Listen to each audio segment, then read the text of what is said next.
오늘은 소방관으로 근무하시는 분을 모셨습니다. 닉네임이 미르누리님 맞으시죠? 네, 안녕하세요. 미르누리입니다. 미르누리님 본인 소개하고 하고 있는 일에 대해서 설명 좀 부탁드리겠습니다. 난잡한 이야기 애청자 여러분, 안녕하세요. 저는 대한민국 어딘가에서 소방관으로 7년째 근무 중인 미르누리입니다. 예, 그러면 7년은 뭐뭐 7년이에요? 제 하재 진압 5년 하고 네. 구급활동 2년 했습니다. 그럼 119 차 타고 다니시는 거예요? 네, 그렇죠. 이제 119차 타고 이제 환자 응급처치하고 병원에 이송하는 업무를 하고 있습니다. 보통 2명이 다니시더라고요. 대부분 2명인데 네. 저희 센터가 구급 출동이 되게 많은 센터예요. 아. 그래서 저희 센터는 이제 3명이서 하고 3명이. 그렇습니다. 구급차는 몇 대 있어요? 보통 한서가 보통 한 구를 맡고 있거든요. 네네. 한 대여섯 대 정도. 어린이들이 직업체험할 때 많이 나오는 거예요. 자벌드나 네. 키자니아 가면 소방관은 항상 있잖아요. 빠지지 않고. 네. 혹시 학교 같은데 수업도 나간다 그러는데 그런 거 해보셨어요? 예, 지난달에 처음 해봤어요. 이제 네. 진로 교육기관이라고 해서. 그런 거 있더라고요. 요새는 이제 자유학교제가 있어가지고 네네. 진로 체험이 많이 활성화가 돼 있더라고요. 네. 올해 공무원 학원에서 이제 진로 특강을 했었는데 예. 거기서 이제 아름아름 알아오셔서 전화를 주셨더라고요, 저한테. 오. 그래서 했는데 이제 교실에 가니까 21명 정도의 소방관이 되고 싶은 기특한 학생들이 있더라고요. 소방관으로 일하시기 전에 네. 하셨던 직업이 있으세요 혹시? 제가 ROTC로 군복무를 했어요. 모사단 열세 부대에서 장교로 군복무를 했고요. 전역하고는 제약회사에서 영업직을 조금 했습니다. 아니 제약회사 영업이면 영업 중에 제일 빡센 데인데. 보통 뭐 자동차 보험이랑 제약회사 보험 그리고 무슨 보험이 좀 3대 예. 무슨 아니, 영업직을 그 중에 하더라고요. 제약이 제일 힘들어요. 저는 잠깐 하다 나왔어요. 적성에 또 너무 안 맞아서. 근데 그걸 하다가 어떻게 소방관이 되신 거예요? 특별한 계기는 없었거든요. 적성에 너무 안 맞고 힘들어하는 모습을 보시고 어머니께서 네네. 그냥 공무원 준비를 해라. 어, 그게 하나의 계기라면 계기고. 소방관 예. 시험에 대해서 알려주세요. 뭐뭐 과목이 있고 이런 거. 제가 들어볼 때랑 지금이랑 많이 달라서 네. 보고 읽으세요. 정확한 정보를 줘야 되니까. 제가 어딘가에 적어놓긴 적어놨는데 만 21세 이상, 일종 보통 이상 면허가 있어야 되고 학력 제한 없고 시험 과목은 국어, 한국사, 영어라는데 맞아요? 맞아요. 아니 내가 소방사 해야 되겠다. 아니 그게 필수 과목이고요. 네. 이제 선택 과목으로 2과목을 해야 되는데 네. 사회, 과학. 수학, 수학도 소방학개론 있고요. 뭐 이런 거 있는데 네, 준비 많이 그러면은 오셨네요. 예. 준비 안 하면 욕 먹어요. 실기는 없어요? 실기는 체력 시험 그건 그리고 뭐예요? 면접이랑 뭐 신체 검사 등등 있습니다. 아, 그걸 다 통과하면 이제 공무원이 되는 거네요. 경쟁률 제가 들어갈 때는 30대 1. 쎄는. 근데 요새 점점 소방 공무원이 많이 필요하다. 예, 예. 계속 언론에 이슈가 되니까 점점 많이 뽑고 있어요. 아니 티오를 늘리는 거네. 예, 그래서 올해 같은 경우에는 이제 서울에 한 300명 가까이 뽑았어요. 되게 많이 뽑은 거거든요, 그 정도면. 그래서 경쟁률이 한 10몇 대 1로 되는 걸로 알고 있습니다. 그리고 제가 말씀드리고 싶은 게 있는데, 제가 이제 적성이 안 맞아서 공무원 됐다고 했는데, 네네. 사명감이란 거는 제가 있어 보니까 처음부터 가지고 있는 게 아니라 소방관 일을 하면서 점점 생겨나더라고요. 근데 네, 혹시 또 오해하실까봐. 적성에 안 청취자분들이. 맞아서 네. 소방관이 되셨지만 원래부터 소방관을 꿈꾸던 사람이 하면 더 열심히 할 수 있잖아요. 그렇죠. 예. 맞죠? 예, 그렇죠. 갈수록 이제 사명감이 더 생기고 계신 거네요. 네, 환자분들이 참 고맙다고 잘 응급처치해주고 병원에 잘 데려다주고 이렇게 이런 얘기를 들을 때마다 이제 보람도 많이 생기고 네네. 스스로 자긍심이 많이 생기고 그래요. 그러면 소방관이 된 계기는 그러니까 어머니가 추천해 주셔서 된 거네 결론은. 네, 그렇습니다. 그런 거죠. 되게 감사하네요, 어머니한테. 어머니 감사합니다. 소방관이 되는 방법이 굉장히 여러 가지가 있어요. 제가 방금 말씀드린 거는 일반 공채고요. 공개적으로 경쟁 채용하는 시험이 있고요. 네네. 특채락해서 경력 경쟁 채용 시험이 있어요. 소방 전공학과 졸업생들만의 이제 리그라고 하죠. 이제 시험을 소방학과가 별도로 있더라고. 네, 있어요. 졸업생들만의 시험이 또 별도로 있고요. 그 사람들은 과목이 좀 면제되고 그래요? 네, 그 소방 간부 후보생이라 해서 네네. 경찰 소방학교랑 비슷한 게 있어요. 근데 소방학교랑 개념 좀 다른데 7급 시험이랑 비슷하네요. 되게 많아요. 네. 응급구조사 1급, 뭐 간호사 자격증 있는 사람들은 또 별도로 시험이 있고요. 특전사, UDT 네. 출신 같은 분들은 별도로 구조 특채로 뽑고 있습니다. 의무 경찰처럼 이제 의무 소방이 있거든요. 의무 소방을 전역한 사람들은 또 별도로 시험을 뽑아요. 하루 일과면 근무 시간이 빡세다고 막 언론에 나오잖아요. 어느 정도 근무하시는 거예요? 주간 근무 9시간, 그리고 야간 근무 때는 15시간 정도 하는데요. 저희가 3개 팀이 하루 2교대를 하거든요. 하루 일과를 제가 간단히 말씀드리면은 아침 8시 40분에 교대 점검을 하고 9시부터 장비 점검이나 현장 훈련을 하고요. 10시부터는 못다한 교육 훈련, 행정 업무 하고 그러면 점심 먹을 때 되거든요.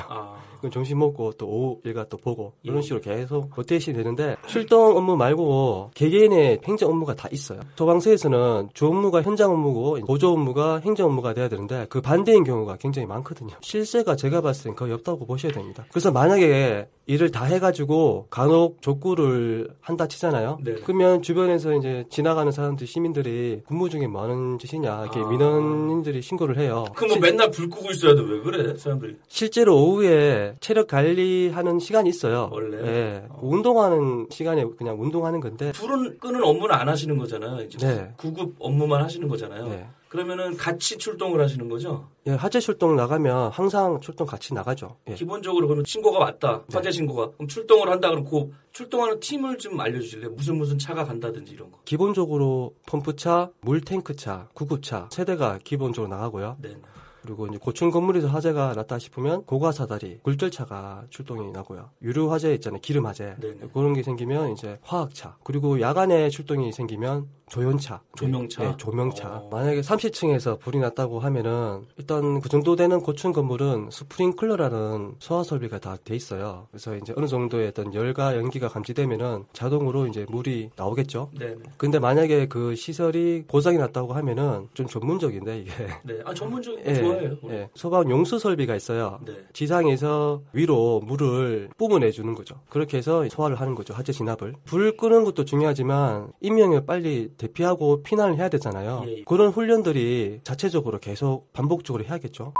소방서가 어딘지는 비공개로 하시기로 했으니까 네. 근무하고 있는 소방관들이 몇 분 정도 되세요, 지금? 저희 센터는 25명 정도 있고요. 한 개 팀이 8명 정도 있습니다. 그리고 그 위에 상위 부서가 이제 소방서인데요. 한 200명 좀 더 넘고요. 각 서가 모여서 소방 본부가 있습니다. 시도별로 하나씩 있죠. 군대 조직 문화가 싫어서 이제 나오고 영업직을 하게 됐어요. 네. 근데 제약회사 영업직도 완전히 군대 문화더라고요. 그래서 빡세다고 나왔어요. 들었어. 네. 그래서 준비했는 게 이제 소방관인데 이 소방관도 반 군대 문화더라고요. 그래요? 예. 오... 상관에게 인사할 때는 고수 경례를 해요. 진짜로요? 예. 아, 이거 김소방관 나와서 이렇게 안 하고요? 아니요, 그렇게는 안 하고요. 경례를 한단 말이야? 물론 이제 깍듯하게 인사를 하는 경우도 있는데 네. 이제 원칙은 고수 경례하면서 옛날에는 이제 성실이라고 했대요. 성실. 이렇게. 요새는 이제 그게 너무 이상하다, 없어 보인다 해서 고수 경례만 하죠. 아, 멘트는 없고? 센터장님 안녕하십니까? 고수 경례 하고요. 혹시 그러면 위에 직급이 나이가 더 어릴 수도 있잖아요. 네. 그런 것도 다 대우해준다는 얘기죠? 그럴 때는 서로 존칭해주죠. 서로? 예. 아, 주로 하는 업무가 저희가 예를 들어가면서 설명을 좀 해주세요. 소방서에서 크게 4가지 업무가 있어요. 화재 진압, 인명 구조, 구급, 그리고 화재 예방. 아, 그 그 중에서 4가지 업무가 있는데 구급 파트를 하시는 거예요? 네. 구조는 보통 이제 구조대라고 해서 특수부대 출신이라든지 아니면 인명구조사 자격증을 가지고 계신 분들이 인명구조를 하는 거죠. 이제 화재가 나면은 제일 먼저 우리가 해야 되는 게 인명 검색을 하거든요. 그 안에 이제 우리가 구조해야 될 사람이 있는지 없는지 그런 부분을 어찌 보면 제일 어렵고 위험한 일을 이제 구조대가 보통 하고요. 그 다음에 이제 화재 진압 대원이 불을 끄고 구조대가 요 구조자를 데려오면은 구급대가 환자를 응급처치하고 병원에 이송하는 그렇게 단계가 되어 있습니다. 어떻게 보면은 지금 맡으신 업무가 네. 소방관 중에서는 약간 덜 하드한 쪽이라고 보면 되네요. 덜 위험하다 볼 수 있는데 제가 개인적으로 불안한 게 뭐냐면은 현장으로 구급 출동이 많이 나가잖아요. 그러면 빨리 가야 되니까 신호를 안 지키는 경우가 태반이거든요. 그런 부분에 대한 좀 부담은 있어요. 좀 전에 제가 말씀드린 그 특채, 경력 경쟁 채용 같은 경우에는 파트가 딱딱 나눠져 있어요. 간호사나 응급구조사 출신은 구급을 해야 되고 특수부대 출신은 구조 업무를 하고 근데 일반 공채 같은 경우에는 그게 나눠지진 않았어요. 보통 화재 진압 대원을 하는데 때에 따라서는 뭐 응급구조사 교육을 받아서 구급을 할 수도 있고 뭐 인명구조사 자격증을 취득해서 구조대를 갈 수도 있고 본인이 하고 싶다고 막 선택할 수 있는 건 아니네요. 그죠? 네. 그러면은 자격증 혹시 가지고 계신 거 소방관 되고 따신 자격증 있으면 그걸 설명을 좀 해주실래요? 미국의 소방관 체제를 많이 따라가려고 해요. 우리나라가. 네네. 그래서 이제 멀티 소방관이라고 해서 하나만 할 수 있는 게 아니라 여러 가지 업무를 다 해야 된다. 그렇게 해서 도입된 게 화재 대응 능력 자격증이거든요. 그래서 제가 소방서 들어와서 화재 대응 능력 이제 2급 자격증을 취득했고 육상 무선통신사에서 무전기 하는 자격증을 취득했고요. 응급구조사의 양성가장 교육이수에서 이제 올해 자격증을 취득할 예정입니다. 반강제로 좀 따는 것도 있고요.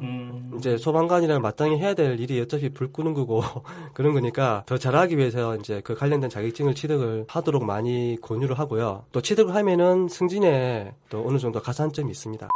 한 달에 10번을 쉬실 것 같아요. 아까 3교대라 그랬으니까. 네. 그럼 쉬는 날 주로 뭐 하세요? 야간 근무를 하고 난 다음 날에는 반드시 한나절은 자야 되고요. 또 시적에는 안 자고 버텼거든요. 그러니까 몸에서 이상한 징후가 나타나더라고요. 네네. 머리가 좀 빠진다든지. 도저히 체력이 많이 고갈된 느낌이 받아서 요새는 반드시 잡니다. 그러고 이제 더 이상 잠이 안 올 때까지 계속 버둥거리다가 오후쯤 되면은 영화를 본다든지 집사람을 기다리죠. 근데 소방관인지 모르는 분들은 낮에 평일날 돌아다니면 애기 엄마들이 막 뒤에서 백수인가 봐 이럴 수도 있잖아요. 그게 뭐 장점이 될 수 있고 단점이 될 수 있는 것 같아요. 저는 낮에 뭔가 은행 업무라든지 병원 업무도 편하게 갈 수 있고요. 하니까 운동 좋아하신 것 같아요. 몸이 막 좋으셔. 아이고 아닙니다. 제가 소방관 중에서는 가장 빈약한 소방관 중에 하나입니다. 저희가 소방관 돼서도 체력 시험이 매년마다 있어요. 또 이제 승진에도 이게 반영도 되고 괜히 또 경쟁 심리가 있잖아요. 또 그렇죠. 그러다 보니까 운동은 필수인 것 같아요. 저희가 딱 보기에도 소방관이라는 게 3D 집중이라고 많이 하잖아요. 네. 그 중에서 가장 고충이 뭐세요? 끔찍한 현장을 본다든지 과도한 민원 업무라든지 그런 것도 있는데 제 개인적으로 가장 큰 고충은 먹고 자는 문제 같아요. 밥을 안 줘요? 무슨 머피의 법칙처럼 꼭 밥 때 되면 출동이 걸리거든요. 아. 예. 그러다가 이제 뭐 1시간, 2시간 이렇게 지나버리면 이제 못 먹는 거죠.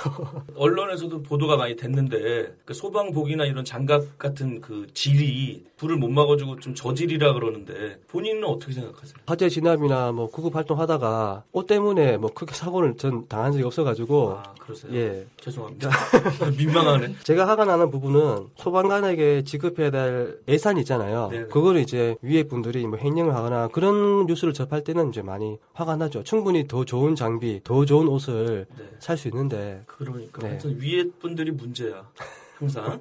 제가 이런 말을 할 수도 있기 때문에 제가 어느 지역 사람인지를 그러니까 수도권 못 쪽에 밝히는 거예요. 서울 근교에 계신 네, 거죠? 맞습니다. 예, 예, 예. 알겠습니다. 네. 그렇게 정리하면 되고.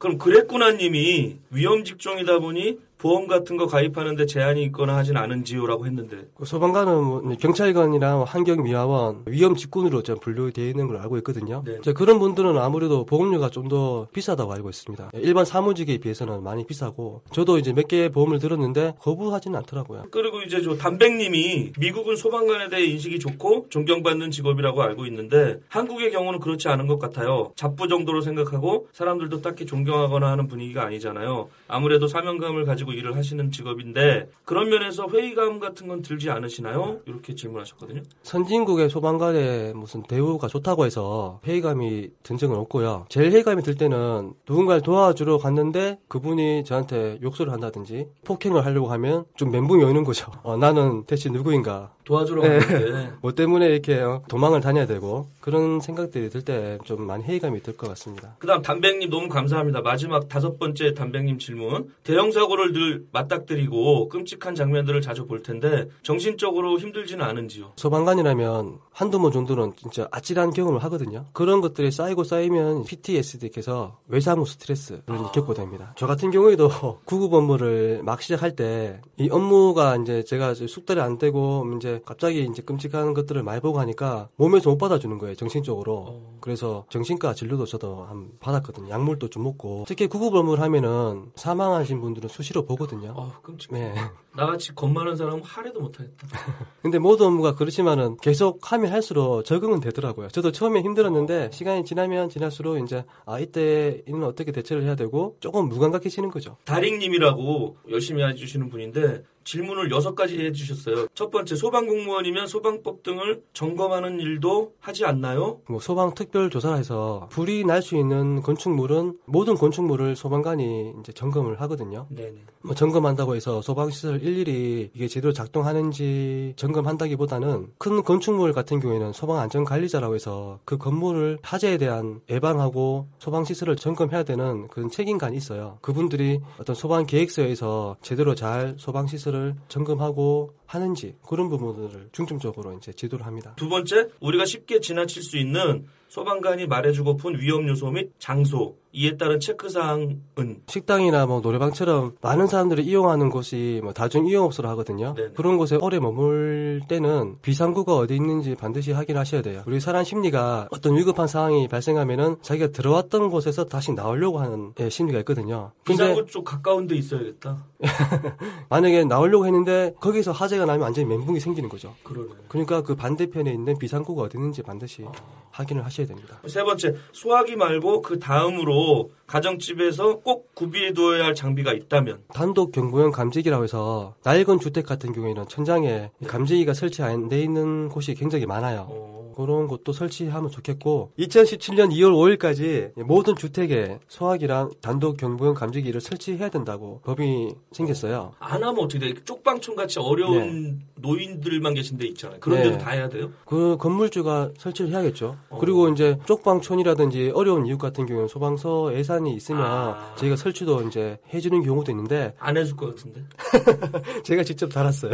일단 일반 가정에는 3.3kg 이제 소화기 정도가 적당하겠고요. 주택의 주방에 보면 가스레인지 위에 보면은 이제 자동 확선 소화 용구라고 해서 그런 것들이 설치가 돼 있으면 좋을 것 같아요. 있더라고. 네, 음식점에 가면 있거든요, 주방에. 주택에 출동 나가면은 거의 한 반틈은 가스레인지 취급 부주의 때문에 출동 나가는 경우가 많거든요. 아니 문 잠겼다 그러고 가스 안 잠궜다고 부른다면서요? 네, 그런 경우가 많죠. 그럴 땐 좀 기분이 나쁘지 않으세요? 불이 크게 나는 것보다는 우리가 빨리 가서 나 하나 몸 버리자 그냥 이런 식이네. 네, 이런 게 바로 뭐 사명감 아니겠습니까? 제가 서울 오기 전에 집에서 망강기가 제대로 설치되는지 한번 확인했어요. 제가 아파트 살다 보니까 보통 아파트 사시더라도 망강기가 어디에 있고 제대로 작동하는지 관심 안 기울이시잖아요. 관심이 없죠. 네, 보통은 3층에서 10층 정도 사이에 망강기가 설치되어 있거든요.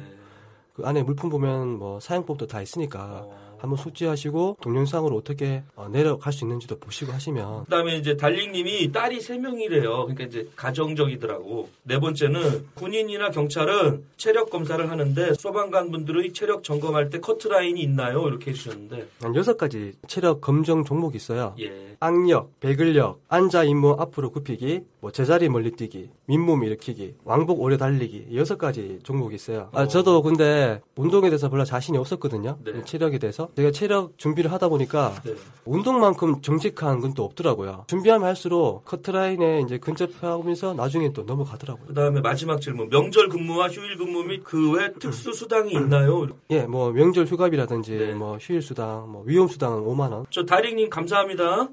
소방관을 하시면서 보람이 있거나 재미있었던 에피소드 이거 하나만 해주세요. 구조를 하러 가는데 그때 되게 야심한 밤이었어요. 장애물도 이제 넘고 이제 산길을 올라가는데 마치 내가 어드벤처 영화의 주인공 같은 느낌이 드는 거예요. 그래가지고 막 이렇게 가는데 보통 이제 게임상에서는 그 목표 지점에는 이제 뭐 아래 다운 미녀가 누워있다든지 뭐 그런 상상을 하잖아요. 저도 운전 중에 그런 생각을 하게 된 거예요. 인공호흡도 생각하고 뭐 예, 그러다 보니까 막 힘이 막 생기는 거예요. 그래서 30분 동안 쉬지 않고 막 올라갔어요. 네네. 근데 이제 목표 지점에 딱 이제 환자분이 보니까 이제 40, 50대 아주머니께서 누워 계시더라고요. 아주머니 비하하시는 거 아니에요? 아유, 아닙니다. 예. 그래가지고 이제 다시 현실로 돌아갔죠. 그래가지고. 예, 그분은 이제. 놓고 왔어요?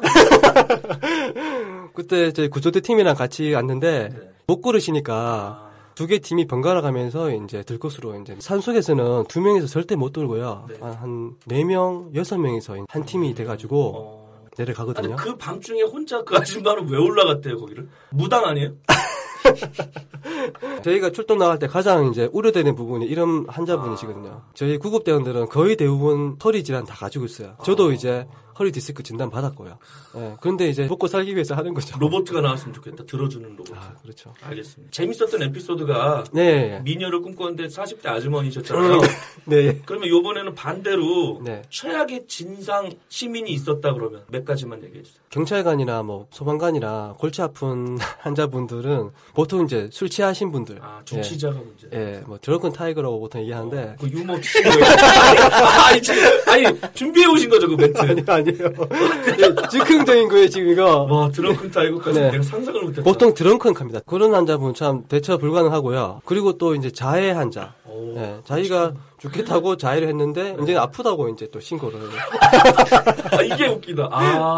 자기가 죽겠다고 거놓고 아프다고 부르는 네. 거예요. 주로 이제 자기 몸을 칼로 찌른다든지 이제 약물, 수면제 복용. 그런 분들은 주로 뭐 왜 그러신 거예요? 보통 이제 자기가 지금 신변을 비관해서 그런 경우가 많죠. 죽을라다 보니까 아파갖고 119 부른 거네. 네, 폭행, 때리는 폭언하는. 사람도 있어요? 심하게 맞아본 적은 없는데 그냥 이제 멱살 잡힌다든지 가볍게 이제 아니면은 이제 욕설은 좀 자주 듣죠. 욕은 기본으로 듣는 거예요? 주제자는 자기가 무슨 말 하는지도 모르잖아요, 나중에는. 그러다 보니까 이제 막 나오는 거예요. 한 2년 전에 그 세 가지가 다 합친 경우를 제가 만났어요. 술 취했는데 자해를 했고 폭언을 하는. 욕은 뭐 봐준다고 쳐도 네. 맞았을 때 고소할 수는 있잖아요. 요새는 이제 그게 특별법을 해가지고 네. 구급대원에게 폭행을 하면은 네. 엄청난 처벌을 가하게 돼요. 신고를 무조건 하라고 얘기를 해요. 구급차 안에 CCTV가 항상 돌아가거든요. 네, 그걸 증거물로 해서 이제 고소할 수도 있는 시스템이고 네. 청취자 여러분들도 술 드시고 곱게 가시고 119분들 괴롭히지 마시길 부탁드리겠습니다. 저희가 구급 출동을 나갈 때 제일 짜증나는 일이 그런 경우예요. 막상 나가보니까 별거 아닌 거. 충분히 걸어서 병원 갈 수 있는 일인데 이가 아파서 그리고 뭐 복통이라서 뭐 감기 걸려서 이제 출동을 하는 경우도 있거든요. 택시 부른 거네, 콜택시. 그렇죠. 비슷한 시간대에 정말 위급한 환자가 생길 수도 있잖아요. 그런 부분을 저희가 이제 응급처치를 하고 병원 이송 못 한다는 거에 대해서 좀 짜증이 나죠. 그런 부분은 저희가 확실히 얘기를 해요. 뭐라고요? 원래는 이런 상황에서는 이제 신고를 하면 안 된다. 우리가 충분히 거절할 수 있는 상황이지만 이왕 왔기 때문에 병원에 데려다 주겠다. 그 거절을 하고 그냥 위송으로 기소하는 경우도 있어요. 그냥 포기하고. 소방대원의 성향에 따라서 달라집니다. 법적으로 좀 어떻게 안 돼요? 그 번호를 뭐 차단한다든지 아니면 경고나 이런 걸 한다든지. 그런 부분은 이제 119 상황실에서 알아서 커트를 해야 되는데 그런 상습 신고자는 저희는 알 수는 있어요. 근데 저희 센터 입장에서는 일단은 출동이 걸리면 일단 무조건 가봐야 되거든요. 짜증나는 얘기구나. 가보고 별것 아니면은 저희가 다시 기소할 수도 있고 뭐 병원에 데려다 줄 수도 있고 그렇습니다. 갑자기 생각나는 게 있는데 제가 처음 출동했을 때가 생각이 나요. 불 끄러 이제 갔는데 아파트 화재였는데 막상 들어가니까 대낮인데도 불구하고 아무것도 안 보이는 거예요. 연기 때문에? 네, 연기 때문에. 어쨌든 이제 불을 꺼야 되니까 전방에 이제 선배 소방관이랑 소방 호스에 이제 의지해가지고 전진을 하는데 그 공포감은 대단하더라고요. 생각만 해도 무섭다. 앞에 아무것도 안 보니까 만약 요구조를 구하려고 하면은 땅을 일일이 다 짚어가면서 환자를 인명 구조를 해야 되거든요. 트라우마 걸리겠다 나 같은. 그러다가 만약에 잘못하다가 이제 공기호흡기 면체를 뭐 장애물에 탁 부딪혀가지고 연기를 마셨다. 그러면 바로 그냥 가는 거겠죠. 쓰러지는 거예요. 퇴근 교대하고 나 갈게 열심히 해. 그러고 이제 차 시동 걸고 가고 있는데 출동 사이렌 막 울리는 거예요. 보통 영화 보면 다시 돌아가잖아. 내가 도와줄게 이러는데 미로노리님 집으로 가는 거죠. 그냥 집에. 퇴근. 팀 단위 활동이기 때문에 그 사이렌을 울리면서 출동을 하고 있는 팀은 다른 팀에서 출동을 하고 갔잖아요. 집에 가시네. 내 말이 그 말이야. 그러니까 다른 팀을 존중해 주는 거네. 잘 거라 이러고 가는 거네. 엄밀히 말하면 그런데 뉘앙스가 조금 그런데요. 소방관을 하고 싶은 분들에게 해주고 싶은 말이나 팁을 좀 알려주신다면. 소방관을 뭐 하고 싶다는 열정과 끈기가 있으면은 반드시 저는 소방관 된다고 저는 확신하는 게 소방관이 공무원 시험 중에서는 그나마 되게 쉬운 시험이거든요. 가장 큰 이유 중 하나가 남자는 남자, 여자는 여자들끼리 이렇게 성별을 구분해서 채용을 해요. 그러니까 일반직 공무원 시험이 합격하기 어려운 게 여자분들이 한번 마음 독하게 먹으면은 진짜 공부 열심히 하잖아요. 엉덩이로 공부한다 그러잖아요. 우리는 뭐 남자 같은 경우에는 1시간만 공부하면 뭐 담배 뭐 피고 싶고 어디 잠깐 뭐 있고 싶은데 그런 것도 없고. 여성 비하 발언 아니시죠? 아이고 아닙니다. 그리고 이제 앞으로 가면 갈수록 소방관이나 경찰관은 더 많이 뽑는다고 이제 현 정부가 얘기를 했거든요. 제가 7년 전에 소방관 수가 한 3만 명 됐어요. 근데 요즘은 거의 한 4만 명이 육박하거든요.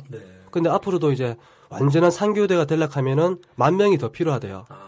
그 장기적으로 계속 이제 늘려나가겠다는 전 제 생각입니다. 그러니까 미루 누리님은 추천하는 쪽이에요? 아니면 비추천하는 쪽이에요? 추천하죠. 제가 소방관에 대해서 좀 힘든 정도 얘기를 많이 했던 것 같은데 일을 하면서 뭐 보람을 느끼는 경우가 더 많은 것 같아요. 미진한 보상이지만 그에 대한 이제 경제적 혜택도 있고 보람도 많이 느끼고. 직업으로서의 소방관이라는 게 뭐 선택해볼 만한 직업이다. 이런 쪽으로 생각하면 되죠. 그리고 이제 공무원이라는 게 자기가 적성이나 흥미를 가지고 한다기보다는 어떤 가치를 가지고 하는 거거든요. 어릴 때부터 나 공무원이 적성에 맞아. 흥미있어 하는 사람 없잖아요. 보통 이제 가치라 그러면 뭐 사회적인 인정, 금전적인 보상, 뭐 노후 보장 그런 것들이 있는데 그런 가치들이 소방관은 혜택이 좀 많다고 저는 생각이 듭니다. 그리고 이제 사명감이나 그런 애국심 이런 거는 일을 하면서 또 생겨나는 거고요. 점점 생겨나는 거고. 본인이 그냥 하고 싶은 얘기라면 홍보하고 싶은 개인적인 얘기 있으면 간단하게 해주세요. 오늘 너무 즐거운 경험이었고 동생이 서울에서 건축 설계 사무소에 일을 해요. 지방에 거의 안 내려오다 보니까 1년에 한 2번 보거든요. 추석이랑 설. 그렇죠. 근데 오늘 마침 또 서울 올라와서 네. 저한테 밥을 해주더라고요. 한 번도 해준 적이 없었는데 착하다. 그 철이 좀 많이 들어가지고 오늘 철 드는 모습 보고 지방 내려간다는 것만으로도 아주 의미 있는 시간이었습니다. 오늘 감사했습니다. 네, 이것으로 헤드헌터 윤재홍의 난잡한 이야기를 마치겠습니다. 다음에도 새로운 직업 알찬 내용으로 찾아오겠습니다. 진행의 MC 윤재홍이었습니다. 감사합니다.